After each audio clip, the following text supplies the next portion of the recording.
Ang kwento ni Jesus at ang 6,000 demonyo.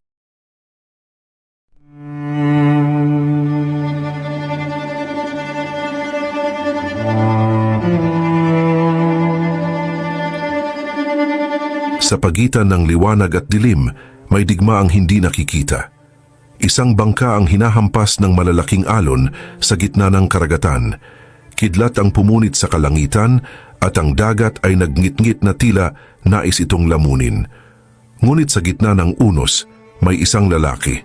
Hindi natitinag, hindi natatakot. Tahimik siyang nakatayo, nakatingin sa unahan. Siya ay si Jesus.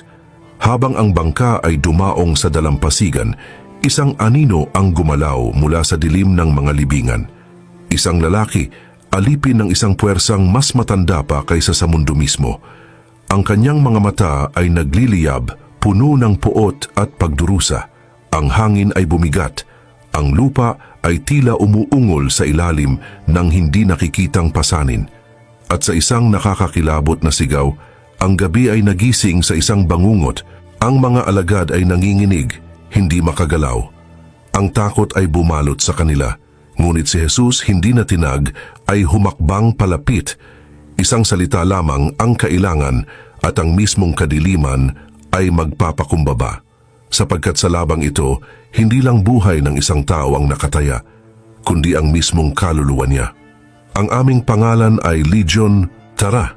At ating alamin ang kwento ng kung paano tinalo mag-isa ni Jesus ang 6,000 demonyo. Kidlat ang pumunit sa kadiliman.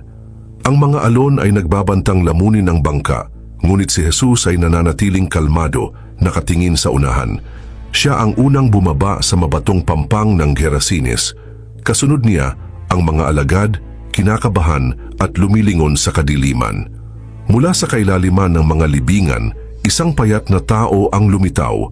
Ang kanyang mga mata ay nag-aalab ng kakaibang liwanag. Pinailawan ng buwan ang kanyang mukhang butot balat at baluktot sa pagdurusa, habang ang mga aninong espiritu ay gumagalaw sa dilim sa kanyang likuran. Biglang pinunit ng isang hindi makataong sigaw ang gabi. Ang mga alon ay pumailan lang na parang ang dagat mismo ay nanginginig sa takot. Umikot sa hangin ng itim na alikabok. Bumitak ang mga bato at umuungol ang mga punong kahoy na tila ang mundo mismo ay umurong mula sa kasamaan. Nagliparan ang mga ibon, naglaho sa kadiliman. Ngunit si Jesus ay nananatili, hindi natinag, hindi gumagalaw, tulad ng isang bato sa gitna ng bagyo. Sa isang iglap, gumuho ang dilim.